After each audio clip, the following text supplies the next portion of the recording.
Welcome to the South Florida Saltwater Fishing Report. I'm Heath, and it's time to get into the bite.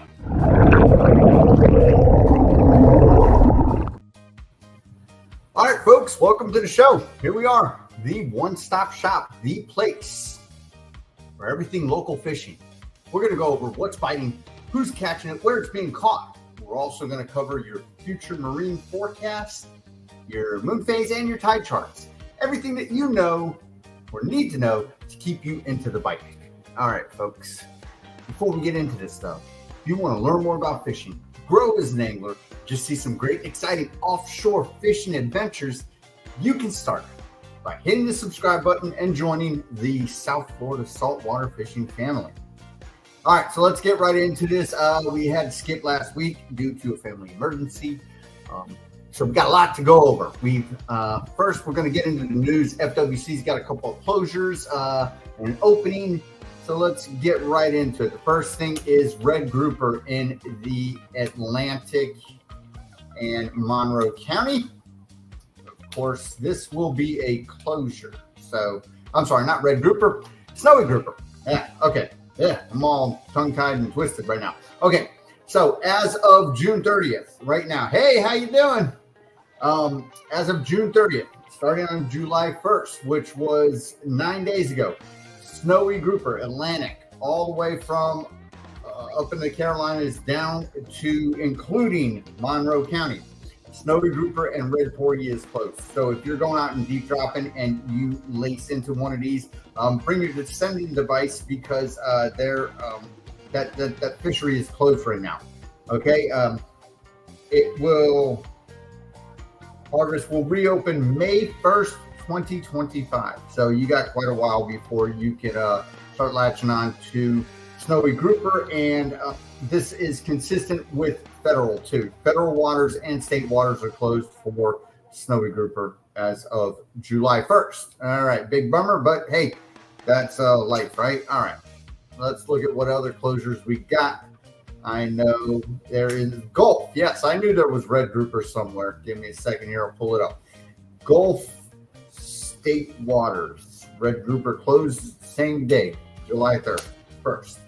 So as of June 30th at midnight, July 1st, recreational harvest of Gulf red grouper in state waters in the Gulf of Mexico, excluding the waters of Monroe County. So Monroe County is still open. Gulf State Waters 9 miles out is closed until December 31st. So there you have it. There's another closure for you Gulf fishermen who go after red grouper. All right. And we got one more bit from the FWC, and that is scallops for all you folks that like to go out scalloping. Let's see. They sent a couple of them. One's for Pasco Zone, and let me see for the other one, recreational base scallops. Yeah, it's a couple of different places. Basically, it's all West Coast stuff. Let me share it with you real quick. The scalloping season is upon us. Apparently, I've never really done it, but hey, is what it is, right? We've got to, we're here to report stuff. Bay scallop season opens July 1st. So midnight, June 30th, it opened up. This is Taylor County region, Levy, Citrus, and Hernando counties. And there was also another notice that said it opened up in Pasco County. So there we have it. Scallops, right? A little bit up north on the West Coast. Go get them. Takes a ton of them to make, scallops like that big, unless you are in other countries. So it's not what you see on your dinner plate when you go out to a restaurant. All right, so that's our news. And like I said, we're back, folks. Very good to be back. Let's start our fishing report. We're going to go over 2 weeks worth of fishing because I missed last week. So I want to just bear with me here real quick. I'm going to pull something. All right, so let's start off with a reef. Actually, you know what? We're going to start off with some freshwater fishing. And, because, people make submissions. So here's a shot of Nick from up in Minnesota. They said they were supposed to leave, but the fishing was good. So, why why leave when they're biting, right? I kind of agree with him. Enjoy that cold weather. We're down here sweating it. But yeah, that's Nick. And then I got in the feed, I also got something. Here we go. This is Alaska. This is Travis Garcia. Yeah, I know him. He is married to a lady that I grew up with, her twin brothers, Mark and Brian. Her name is Lori Garcia. Long story. Travis is her husband. So this is what they went up to Alaska and caught. A ton of halibut and other fish that I'm not even sure what it is. But hey, awesome catch. It looks like there's a salmon in there right here. I'm not sure. Anyway, I mean, that's a boatload of fish right there. All right, so Alaska, right? We're doing some freshwater fishing, having some fun. Thanks for the post, Travis. Okay, like I said, back to our reef fishing. This is from last week. Let's see what we got going on the reef, right? Big old mutton snapper. The mutton snapper bite is still hot. This is out of Palm Beach Inlet, Yasmini. I mean, that's a solid, definitely a solid mutton. And, you know, I don't know what's more fascinating is the mutton snapper or them leopard print shorts. Yeah, you got to find out how to get me some of them. Maybe that's the lucky thing that'll help you catch them. Anyway, nice catch, Yasmini. And let's keep going on with our reef bite, see what else is going on. That'll be, what do we got here? No monsters. Looks like we got some Spanish mackerels. Very nice. Gregory. Caught enough for tacos, no monsters. Okay, hey, still, fish is fish. We got a ladyfish in there and some Spanish. Very good, you know, hey, perfect. So the Spanish are still biting somewhere. He didn't really mention where he was, but hey, very good. All right. Keep on with our reef. Here we go. Out of St. Lucie Inlet, Mike Long. Look at this giant mangrove snapper. So, the good thing, this brings up a good point right here, is what I have seen this over the past, definitely this week, the mangrove snapper spawn is happening. So if you're into the shallower reef stuff and getting out and getting on those mangroves, do it, because the spawn's happening and you can limit out, which I will show you. I saw another great post here momentarily. So yeah, giant mangrove for Mike right there. Awesome catch, man. He knows where they live because he's shared me a couple of pictures of those, and that is just outstanding. All right, here we go. This is from Bill. He says, weekend of firsts out of Fort Pierce. Took out the 7-year-old for her first time offshore. Got a couple of triggers, 20-inch mutton, red grouper, and a 6-year-old got her first hook. So let's see what he shares. This is always great to take the kiddos out fishing and get them on the bite. Nice mutton snapper, dad and daughter time. Perfect. Let's see what else we got. Now I'll have to close it and go back to his comments.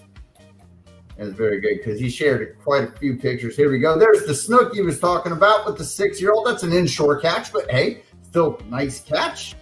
Putting the kids on some fish. All right. What else did he get? Because his stuff seemed to be all reef stuff. There we go. We got nice little, what is that there? Is that a schoolmaster? It looks like a schoolmaster to me, or a mangrove. Kind of small. Let me zoom in here. That's the way to hold the fish, though. That is definitely a schoolmaster from my view. Anyway, yes, nice fish. So, hey, great catches right there. Definitely all reef catches. So the snapper bite is definitely happening, as we can see. And here's one more picture from him. Like he said, nice red keeper, red grouper.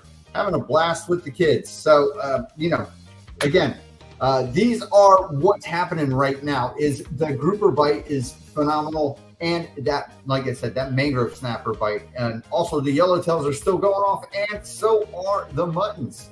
Let's keep on, see if we got any more reef stuff from last week. That's all pelagics. We'll get to that in a minute. Oh, here we go. Like I said, the yellowtails.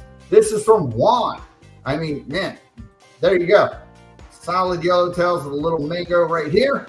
But there you go. Boatload. Like I said, he did this at night. So, you know, if you want to get out and you break the sharks. There's tons of sharks right now ruining half of everybody's catches. So, you know, just be patient with them when it comes to that. Oh, here we go. I can't forget this. We got another freshwater catch while we go on. This is from Steve, showing off his nice largemouth bass right there.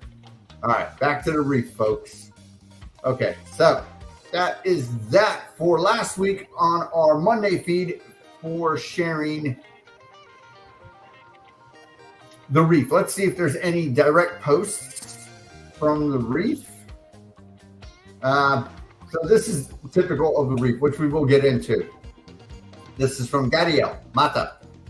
Bonitas.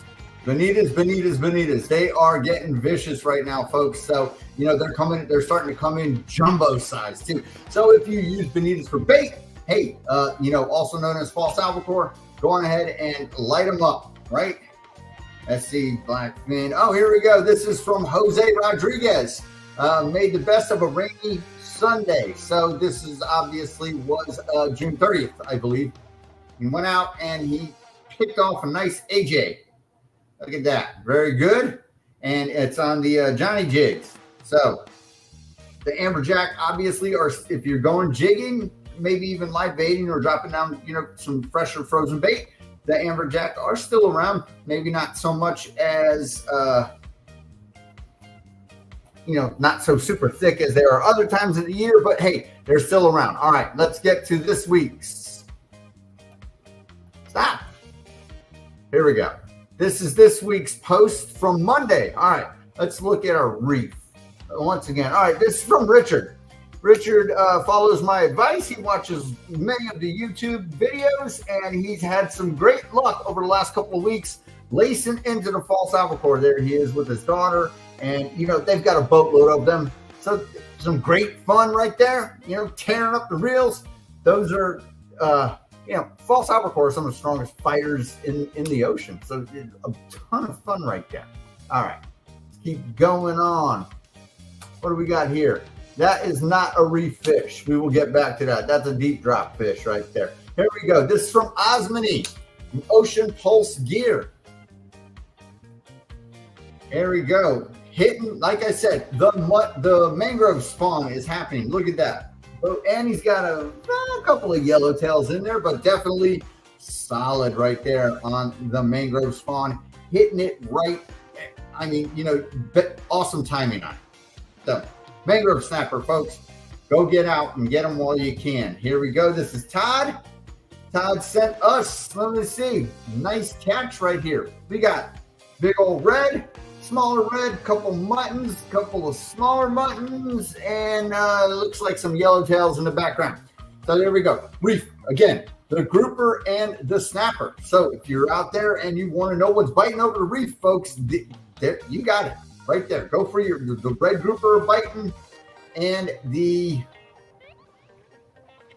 snappers are biting. It all depends upon which ones you want. It's from Jan Carlos again. The mangrove spawn, and there's a nice mutton down there in the bottom of that box too. So as you folks can see, the reef fish are doing it. Hello, oh, you got your shirt, awesome! Glad to hear. Hope you like it. Here, while I'm hitting up the reef, this is Jason. It's a little bit of an inshore fish, but the Silver King, nice one right there. And I believe he actually sent a picture of, there we go. That's his straightened out hook and a scale off of it. Oh man, he got that fish right there. Perfect. Got to take home some souvenirs too. Awesome. A little bit of an inshore bite just to distract us from the reef fishing. All right, let's see. Here's another thing. This is from Gavin. Poor Gavin. He got pegged himself right in the toe with the gaff. So hope he feels better. Let's keep on keeping on, right? We're talking about the reef. Here we go. More again. The reef is on fire, folks. The snappers, right? The groupers, yellowtail mutton, and he's got a ton of grunts right here. So grunts and grits in the morning and snapper for dinner. Couple little strawberry groupers right there. Perfect. So this is what your typical day on a reef could end up being like. If it's a slower bite with the snappers and you get the grunts coming on board, hey, take them while they're biting, right? Go home and eat them. They're not, a fish is a fish. All right, let's see what else we got from the Reef. So a ton of submissions over the past couple of weeks for the Reef. Here we go. Another one, Juan Alberto Perez. This is a great Reef example of what happens on the Reef, right? So check this out. We got the cuda. In case you guys haven't noticed, there's a ton of smaller cudas hanging out now, trolling, whatever, you're going to get them. If you're trolling the Reef looking for kingfish, you're going to pick off some cudas. If you're going out deep, still looking for the scattered mahi, you're going to pick off cudas. All right, then we got yellowtails galore, and we got a African pompano right here. Great Reef catch right here. Okay, so again, the snappers are on fire. Great catch right there. Thanks, Juan, for the submission. Let's keep on keeping on. Like I said, we're going through 2 weeks worth of stuff. Here we go. All right, a little bit of a video. Let's see what we got here. This is from Michael. Unloading all the mangroves. Like I said, folks, the mangrove snapper spawn is here. Dang, nice. There we go. All right. Also from the same guy, Michael Trompetta. Look at the Trompetta. Look at the nice size mangroves. I mean, hey, they went out at night and they got them. Hello from Phoenix. And yeah, so the mangrove snapper are biting. If you're not in Florida right now, witnessing or getting on this mangrove bite, man, come right along. Here's another freshwater bite, Nick, from last week's, and he's still in Minnesota, lacing into the bass. All right. Keep on with our Reef fishing. Let's see. What else do we got? Oh, a little bit of an inshore bite here. A nice little snookers from Scott Risco. He's up north a little bit in I believe Jensen Beach, Juneau Beach, not sure. But Port St. Lucie right here. Where he said PSL. Nice little snooker, nice little fun. Hopefully on some light tackle. Good little catch underneath the docks, throwing DOA shrimp. All right, so that's to let you know what you can get right there, okay? Let's see what else is on our Reef. Oh, here we go. So I was talking about sharks, right? From Bill Eisman.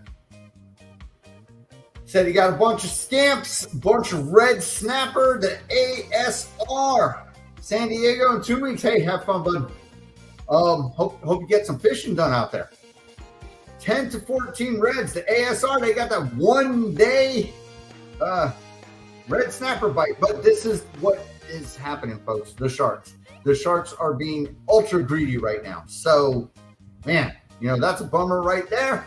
But energy back into the system. What I always say, you can't really complain about it. Sharks got to eat. Sharks are very important to our ecosystem, no matter how much of a nuisance they are.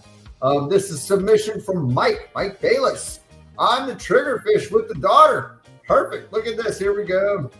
Yeah, man. That's how we handle triggerfish, right by the lip. We don't want to get them biting us.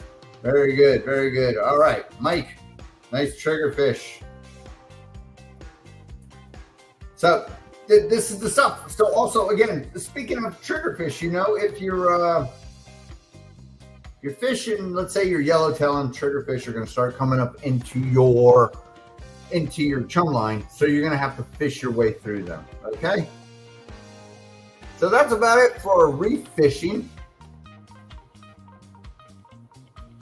Let's go on ahead and start talking about pelagics. So our pelagics, right? The dolphin are there. They're scattered. Okay, folks? The dolphin are still somewhat scattered. Over to Reef. Let's see what we got here. Over to Reef, we've got fish like this. This is from Shy.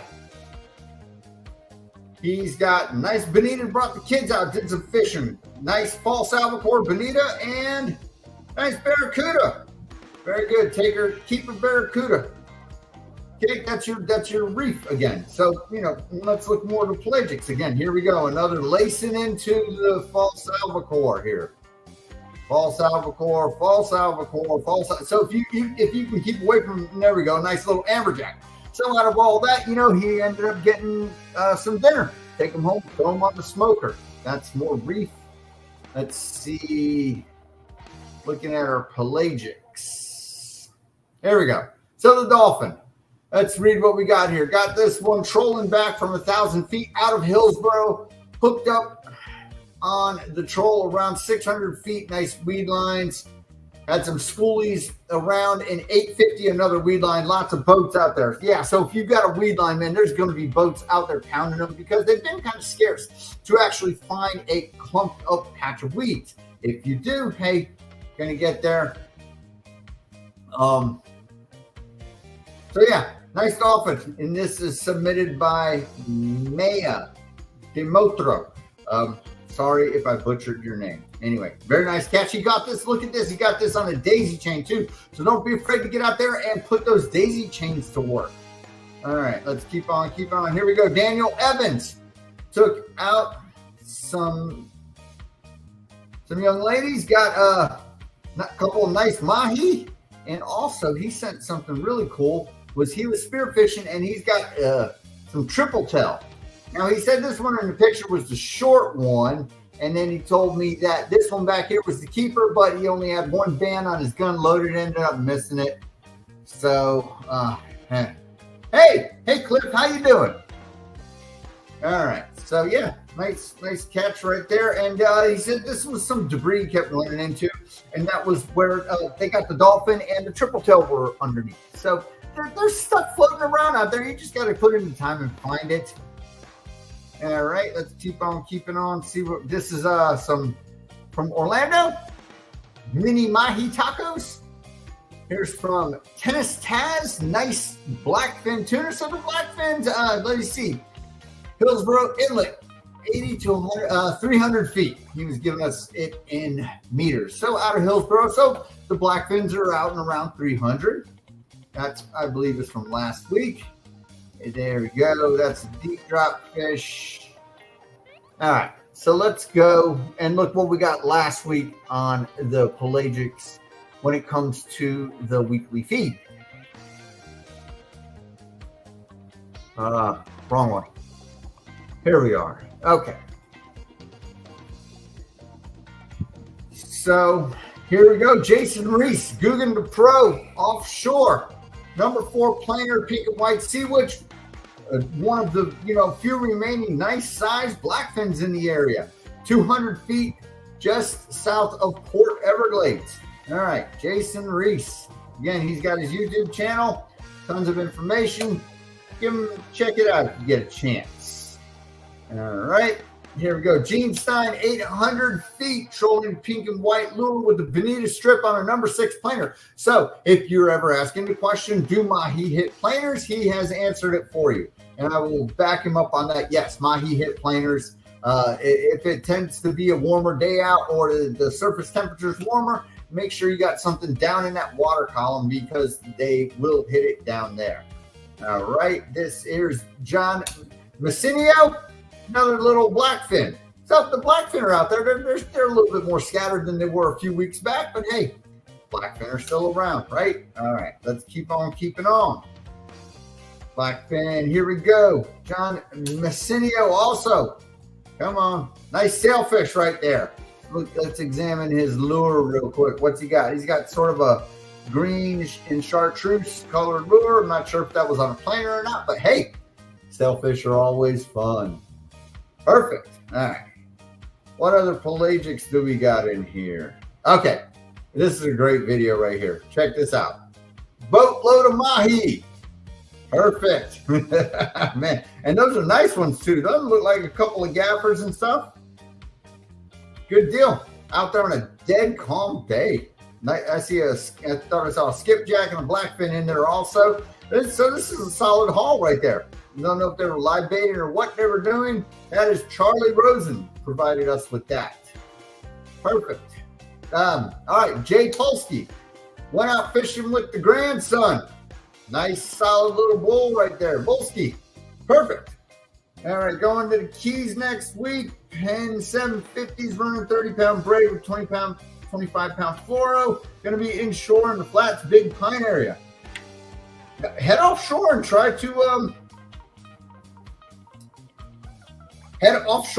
try to see if you can get the pelagics. You're going to have to go. The people down in the Keys, I see them picking off dolphin between 500 and 900 feet. You're going to have to I'd get lines in the water or start looking for debris somewheres in the 250 to 300 range. Whether or not they're going to be there. If you are, where did you say you were going? You're going to be in the Big Pine area. That's tricky. There are some humps and stuff down there, but if you're more towards the Marathon area, that's where, they got some great stuff going on. Anyway, I'd go offshore definitely. Or, I've always had good success down in the Keys at this time of year at about $1.75 if you're into a big kingfish. Pardon me. All right. So the dolphin, as you can see, the mahi, dolphin, whatever you want to call them, they're still biting. They're a little scattered. We got wahoo. You can run into wahoo. This is from Robert. He ran into nice little wahoo. Port Everglades. Last week, a couple of schoolies by the boat caught 2 large kudas. That's about typical. So, hey, the wahoo are still around. They are, they're scattered. But if you planer trolling, then I suggest, head out to that 300-foot range. Give the deep ledge a good solid couple of tries. Maybe you pick one off. Sometimes it'll happen on your first round. Sometimes you can go all day and not see one. All right, here we go. This is Richard again with the kiddos and more false albacore, having the time of his life. Perfect. All right. Taking the advice, and I appreciate his praise for following the advice that I've given over the years. All right, folks. So that's what we're looking at, right? When it comes to pelagics. Now let's talk a little bit about deep dropping, because I do have a few deep drop pictures in here. This is from Frank. He got a 26-pound barrelfish, 800 feet off Marathon 3 days ago, July 6th. Look at that. That's perfect. That's great eatings, right? Kids cruise, can't go offshore. We usually catch kingfish exactly like you said. Take care. All right. Hey, have fun. Be safe. You control the reefs, the patch reefs in real shallow if you're cruising around. And the barracuda, maybe a cirro mackerel or two, but barracudas and sharks. So that's what's going to happen for you. All righty. All right, Cliff, be safe. Have a good trip. All right, so back to deep dropping. Barrelfish, right? Now, I know also saw a great deep drop one right here. Yellow edge grouper. Like I said, the grouper fishing is great. Here we go. This is from Bruce. He says, leave the bananas at home. Nice yellow edge grouper. That's a deep drop fish. He didn't give much information, but hey, beautiful fish right there. Those are great eating if you lace into one. Now, I know I also saw, I believe on this week's feed, another yellow edge. Let's look at it. You see here. Oh, we're running real late. Like I said, folks, we got a ton of fish to go over. Here we go. Bruce. There we go. Look at that. Solid yellow edge. You can see the LP in the background. So that tells you what depth they're going at. And you need using some beast equipment like that right there. That's a great catch right there. All right, folks. So deep dropping. Also, one more deep drop. Oh, I forgot. Swordfish, right? Swordfish are out there. If you are a sword fisherman, go on ahead and go get you one. This is from Paulie Despacio. Nice 69-inch swordfish right there. Taking it home, bringing home the meat on the deck right there. Super happy. He told me a while ago, once he first started getting into sword fishing, he was addicted to it. So, yeah, so that's what we're looking at, right, folks? Okay. So, real quick, just to recap. I really hope I got to it. Oh, another deep drop one. This is just to answer a question, because somebody caught this, and obviously they were going for tilefish. Because you run into these beasties right here in about 400 to 500 feet when you're not really on the tilefish that are biting, or if the tilefish aren't there and you're feeling little nibbles, these guys are more than likely eating your bait. It's either these or little flounder, right? This is a sea bass. not to be confused with the striped bass or anything like that. It's a deep water sea bass, okay? If you catch it, you can eat it. It tastes good. They're not going to get much bigger than that. So my advice to you is if you are out and you are going for tile fish and you are catching these, move. You're not going to get the tile fish. And if you do get the tile fish, they're not going to be real big size. So, birds of a feather flock together. So that was that. All right, folks, let's recap real quick. Our reef, we've got snappers galore, right? Mangroves, the mangrove spawn, very important right now, happening right now. Go get some mangroves, yellowtails, muttons are biting, and grouper. The snowy grouper out deep is closed. Red groupers are biting good. Out deep, you saw had a couple of yellow edges. So if you can get out there and you've got the capability to go on ahead and do that, do that. Deep dropping, barrel fish. Cool. Never had one reported here. But if you got the patience and stuff, they swim a little bit up in the water column sometimes. So if you're fishing the water column out deep, maybe you run into one. They tend to school also. So just bear that in mind. You can come up with, more than one at a time. And if they're bigger fish, hey, good luck with that. Swordfish, scattered swordfish. For you sword fishermen that put in the time and effort, I hope you get one every trip out there. Unfortunately, for sword fishing, there's a ton of heartbreak involved. Also, deep dropping blue line tile fish. Folks, the season closes July 19th. Only 10 more days left to go get them. So if you're into tile fishing, when the weather's right, bright and sunny, go for them. Go get them. Rosie's 800, and that's it for that when it comes to deep dropping and our pelagics, right? The barracudas are going to be mixed in with your pelagics right now. It's summertime, folks. They're only going to get bigger as the summer heat comes on, and the dolphin are going to get smaller. As you can see, lots of peanuts. If you run into sizable mahi right now, man, more power to you, but you're going to have to fish through the little guys to get some meat on the deck when it comes to that. Also, we got scattered wahoo and blackfin tuna. So the fishing is all right. It's not horrible just yet. And we'll see if it keeps steady. Again, if you're pelagic fishing and you're trolling and stuff is, if you're not into really putting in the work and doing the time and getting on that grind, hit that reef, the snapper are there. Okay, folks, enough of the fishing. That was great. 2 weeks worth of report. We're running a real long show this week. Let's start looking at our weather. So what's happening right now that I can say as we jump into windy is the meteorologists are saying that we're going to have some drier air. We've got a Saharan dust cloud covering most of Florida right now, moving into the Gulf of Mexico throughout the rest of the week, probably about Friday around. So here's the good thing about the Saharan dust. Dust dries out the atmosphere, which kind of helps subdue those rain showers and stuff you get in the afternoon.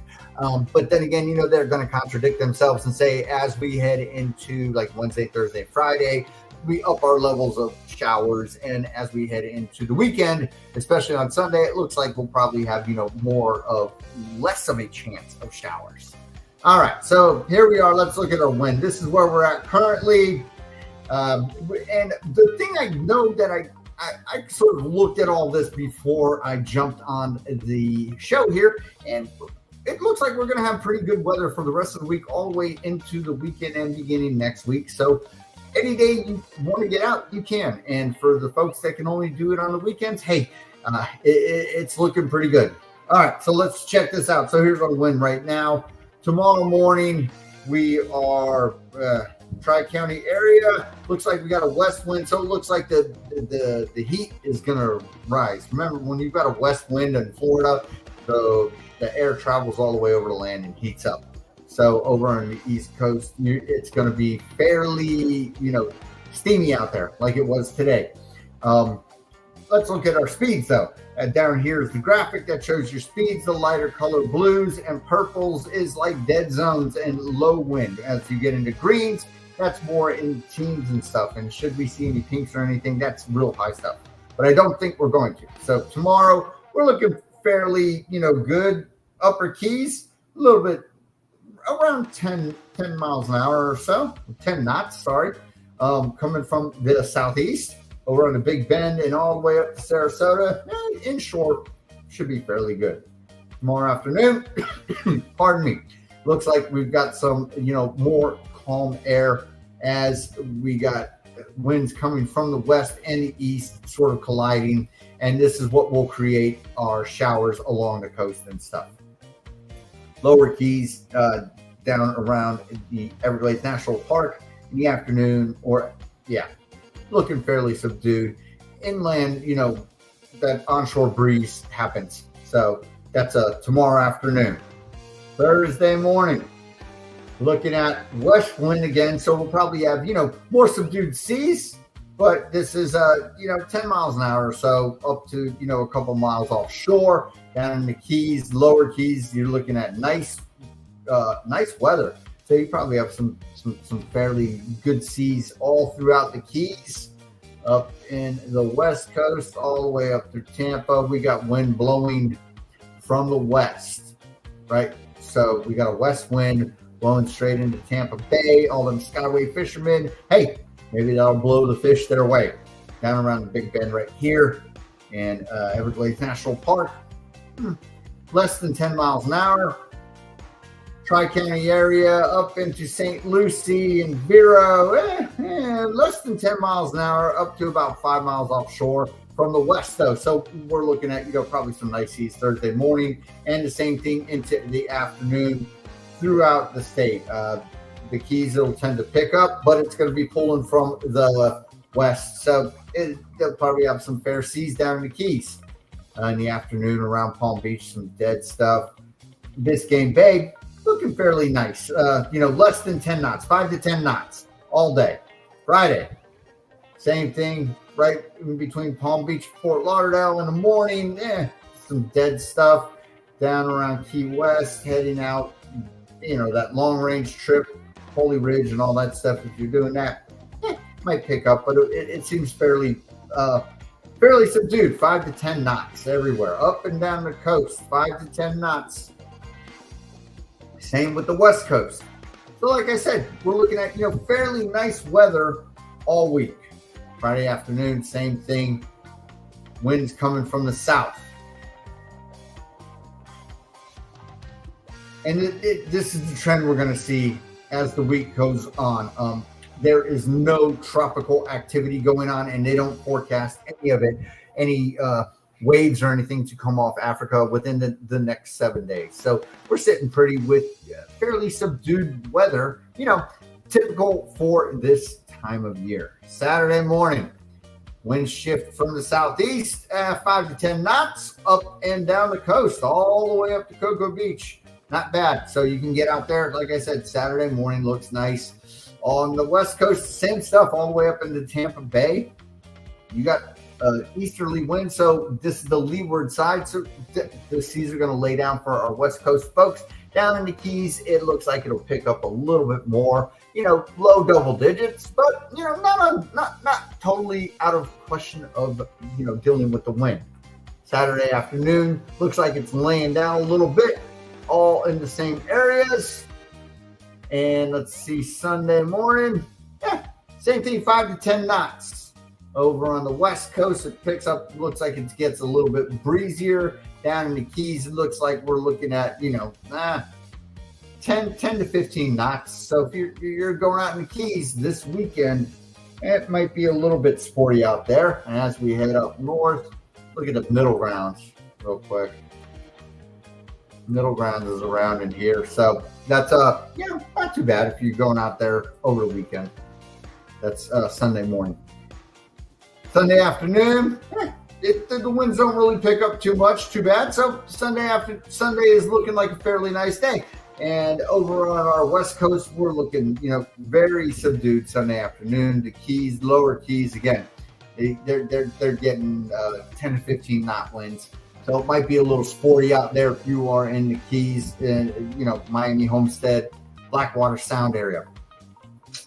Monday, wind, same thing, 5 to 10. The further north you go in the morning, looks like it's very much laid down. inland, out 3 to 5 miles, not bad. Same thing on the west coast, and the further you get offshore, the more those winds are going to pick up. So obviously your seas will pick up. Monday afternoon looks like we're still dead over here on the more middle of the state on the west coast as you head up the state down towards Big Bend, Everglades National Park. Winds look like they're picking up, but that's just afternoon breezes, right? Same thing right around here down in Miami, that onshore afternoon breeze up through Vero and St. Lucie. It's looking 5 to 10 knots, right? So still hanging out with fair weather. Tuesday morning, it looks like it has laid down. So Tuesday morning looks like might be fairly nice out on the water throughout the entire state. And Tuesday afternoon, of course, it'll pick up a little bit. All right, so that's our wind, right? We're looking at fairly every day, I would say 5 to 10 knots, nothing major, right? So let's look at our waves. Here we are right now. This is what's going to be the telltale sign. Okay. So west coast today, east coast, 2 feet or less. Let's look at tomorrow morning. Again, 2 feet or less up all the way up the coast out to, that 5 to 10 mile mark. You can go out and get you some dolphin. Over here, Everglades National Park. Down in the Keys, though, it looks a little bit, upper Keys, 2 feet or less. As we go lower, about 2 feet, 2 to 3. Not bad, right? Up on the west coast, the same thing. The further out, of course, you go, the darker blue that you see if you look at the graphic, the more bumpy the seas get. So if you are planning on making a crossing, tomorrow might not be the best day, but it still looks, this is a very light shade. So this is seas Wednesday afternoon, 1 foot or less between Palm Beach and the Bahamas. Thursday, again, very nice. 1 foot, 2 foot or less all throughout this entire area. Even down in the Keys, we're looking like we're being very subdued. So this is a good fishing week. Like I said, folks, the weather is going to be very nice. Now, just keep in mind, we're going to have this haze from the Saharan dust storm. So that's going to kind of block out and make, the fishing a little funky, but, pound it out. See what you can get. Thursday afternoon, again, west coast, Tri-County area. St. Lucie, it'll pick up a little bit in the afternoon. But again, 2 foot or less, St. Lucie, maybe 2 to 3 in the afternoon. Have to check on that period. The period is what's very important when it comes to your waves. Friday, again, 1 to 2, maybe 2 foot or less. Definitely down in the Keys, very nice and subdued weather. Friday afternoon, same thing. Up further up north we go. St. Lucie, it tends to pick up a little bit, but that's just the pattern that we've been seeing, right? And let's see, the further offshore you go, it's not too bad. So if you're making one of them long range trips, it's not going to be crazy. Okay. Now, if you're up in North Florida and you got to head out 100 miles, so let's say you're Orlando and you got to head out 30 miles, you're going to get some seas, okay? But if you're down in the Tri-County area and you're protected by the Bahamas, you've got a very, laid down ocean happening. Okay. Saturday morning, 2 foot or less all around the coast. And now remember, we saw the Keys were going to get a little bit more wind over the weekend. So there, 2 to 3, not bad though. Saturday afternoon, same thing, picks up a little bit, probably about 2 to 3. Hopefully it'll be a little choppy on the inland waters. Over on your west coast, up in the Tampa Bay, all the Skyway folks, you're looking at, very nice ocean on the west coast. Sunday morning, 2 to 3, not bad. Maybe 2 foot or less. We'll see. Play it by ear. It's looking right around here on our color chart, which is about 2 foot. So not real bad. And it'll stay that way the whole day. And over in your west coast, again, now we saw the wind happening all throughout the Keys, so they're looking at about 2 to 4 more, if you're staying inland, this is for cliff, right? So if you're heading down there next week, you know, the shallower stuff, it'll be more subdued the closer inland you stay. Once you start getting over that reef, it'll get bumpy. Monday, seas are picking up. We're looking at 2 to 3. West Coast still very laid down. Monday afternoon looks like it lays down a little bit. Tuesday, it looks like it starts to calm down again. We got, you know, 1 foot, 2 foot or less all the way up to St. Lucie, and the further north you go, the further out you have to get to go fishing, and it turns into, you know, 3 to 5 out here. Tuesday afternoon, same thing, very subdued, very laid down. So you'll be able to get out. All right. Now let's go back to today. Let's look and see what our rain is going to do.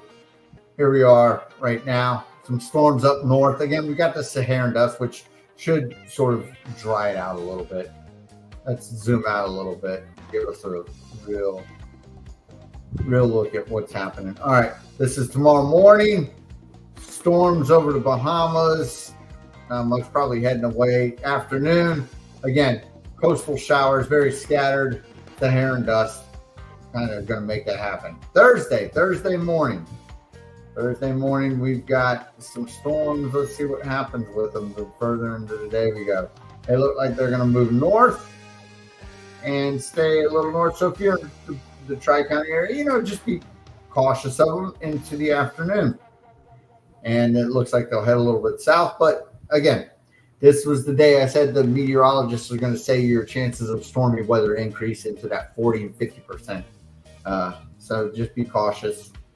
Friday, some stuff offshore. In the morning, probably some moisture in the air. Don't know if it'll be rainy or not. Friday afternoon, inland showers, some stronger, being able to dump a lot of rain. So again, when you've got a lot of moisture in the water, when you got a lot of moisture in the atmosphere all at one time, if it gathers, it can dump a ton of rain in one specific spot. But these are summer showers. They don't last all day. You know, this is the thing where it's raining in my yard, but not yours. All right. Saturday, fairly dry in the morning, afternoon, and heading into the evening, more inland showers than anything. Sunday, it looks like we've got moisture in the air. Nothing real significant in the morning. Clears up come noontime, and in the afternoon, we have a buildup of storms over inland storms.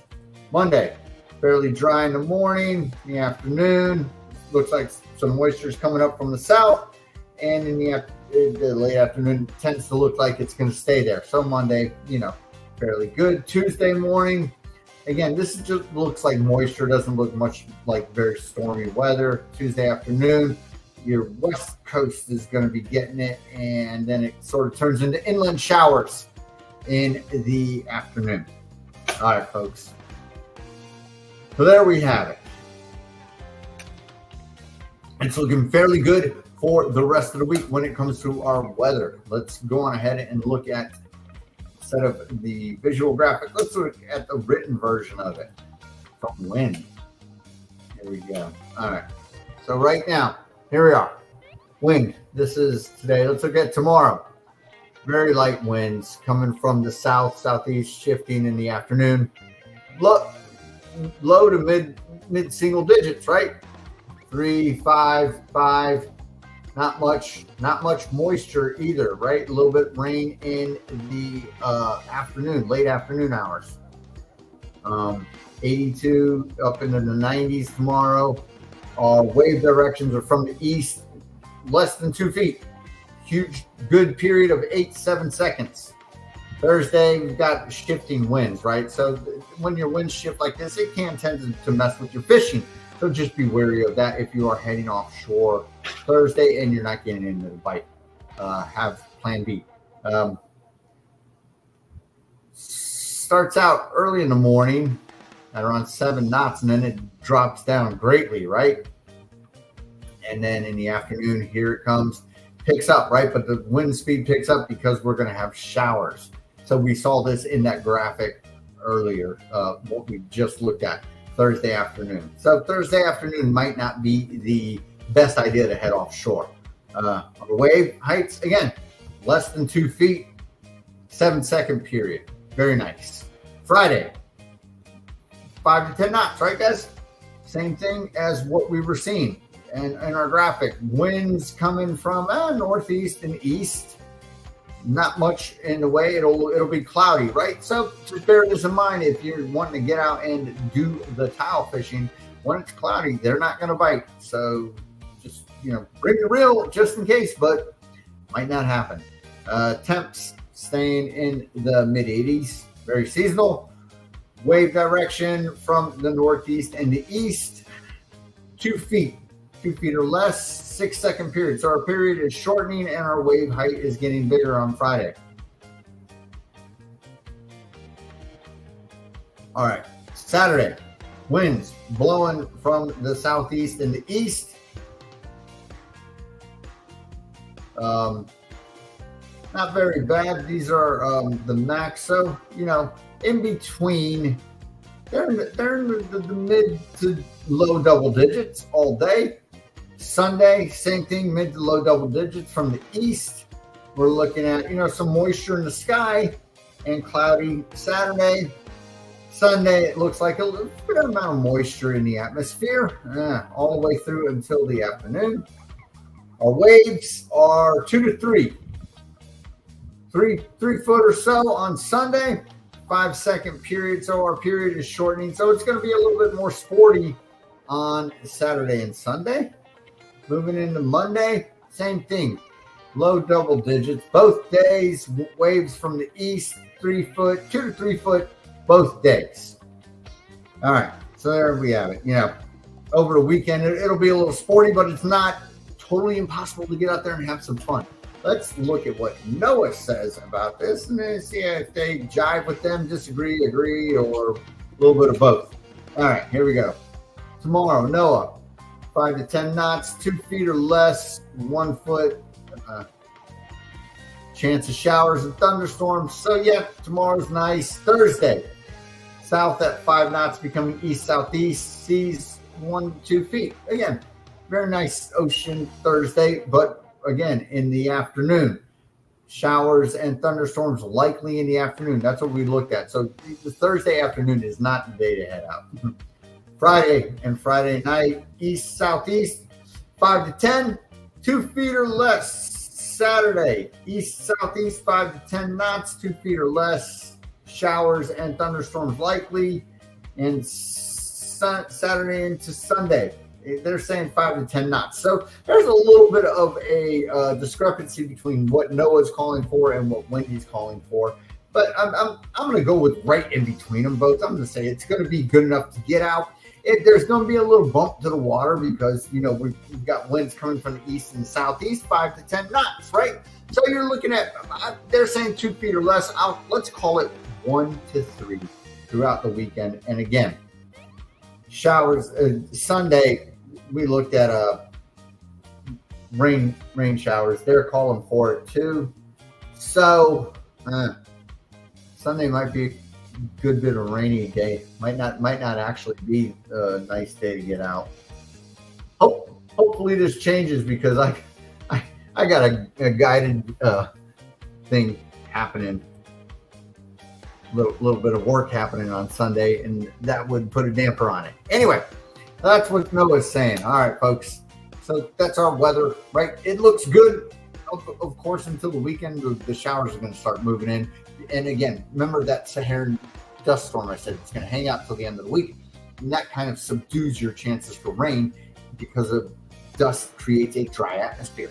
As the Saharan dust pushes away, what's going to happen? It's going to allow the chance for rain to build back up and the moisture in the atmosphere. All right, let's look at our moon phase.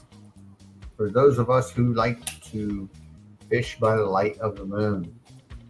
Here we are currently waxing 12%. Okay. Go over this every time. Waxing means that we are heading towards a full moon. Waning means we are heading away from the full moon. So right now we're waxing, which means we're going to be getting more brighter every night. So today, Tuesday, 12%. Wednesday, 20%. Thursday, 28%. Friday, 37%. Saturday, 46%. Sunday, 55%. Monday, 65%. Tuesday, 74%. So as we head into next week, we will be heading towards the full moon, more than likely towards, middle to the end of next week. For right now, with the moon like this, if you are into catching goggle eyes at night, this is the thing. Goggle eyes bite better at night because they don't like the brightness of the moon, which illuminates them and makes them more of a target. Bait fishermen know this, and they fish at the darkest times.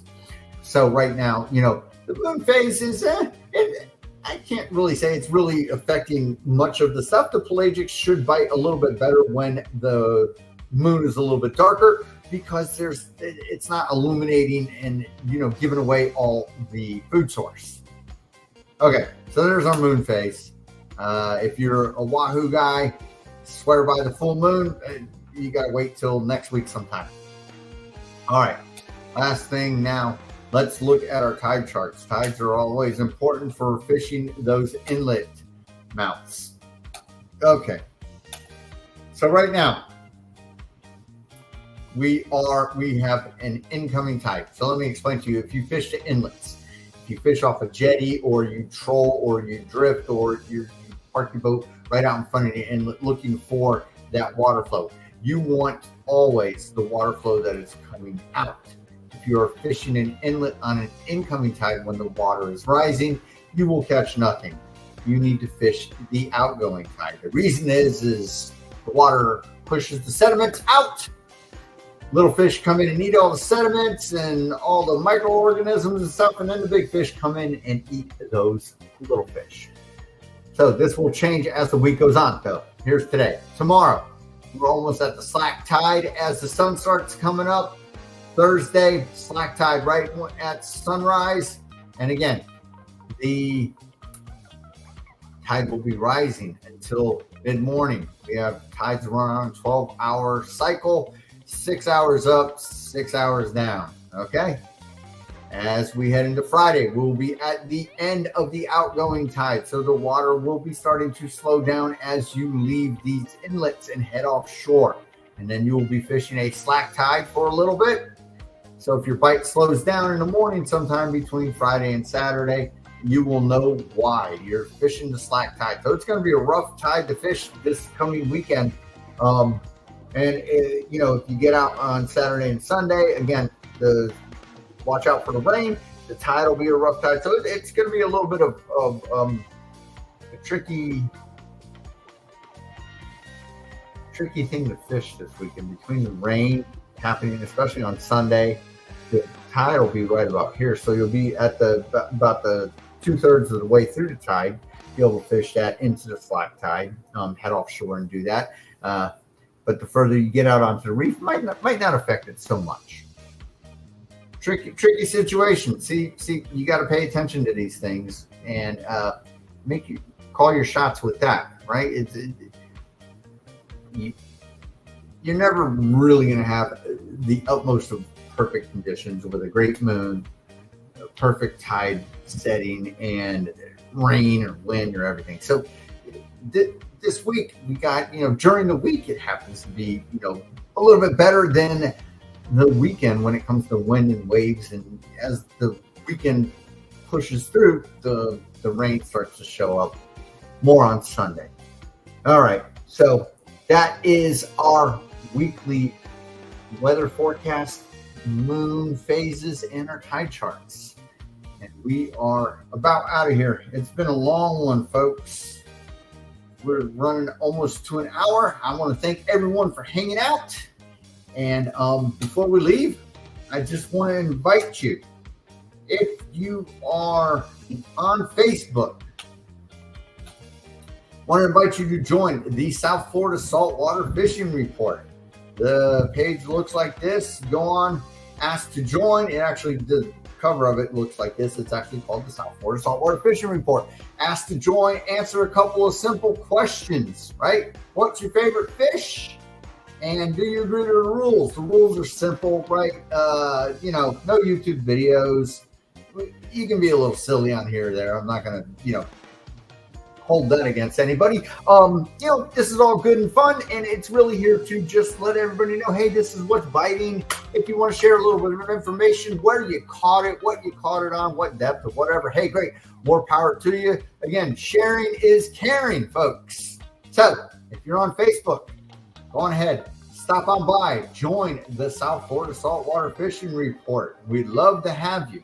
And also, if you have not subscribed to the YouTube channel, which you're watching right now, go on ahead and join it. Tons of information, free information, loads of tutorials. I am not that guy that goes out and says, watch me catching this fish. I literally get out on the boat and teach you how to catch them to the best of my abilities. And I've been fishing for quite a while. And, if people tell you, hey, you're going to go out and catch 100 fish every day, it ain't going to happen. Can you get out, use these tactics and techniques that I've gone over through the past several years? Are they going to get you into the bite? Yes. Is it going to give you the reality of fishing and, help you get into the bite and stay consistent and be persistent with your fishing? Yes. Am I the best fisherman in the world? Hell no. All right. And one last thing before we sign off, folks, I just want to share with you again, little self-indulgence. The South Florida Saltwater Fishing merch is available on WindRider. The link is in the description of this. They've got hoodies. These are UPF 50 shirts. Some of them have hoodies. This is actually the exact one that I have. It's got the logo right on the front. You can get it on the front. You can get it on the back. You can get a hoodie shirt. You can get I don't think they have short sleeves, long sleeves, all that goodness. All right. So support the channel, support the brand. All right, folks, it's been fun. And that about does it for this one. It's been fun reporting over 2 weeks. Like I said, that's not my intention, but hey, when it rains, it pours. So till next Tuesday, folks, I hope to hear a lot about your catches this week. Post them on that Facebook group and get going. Till next Tuesday, South Florida Saltwater Fishing Report, going wherever the cool wind takes them.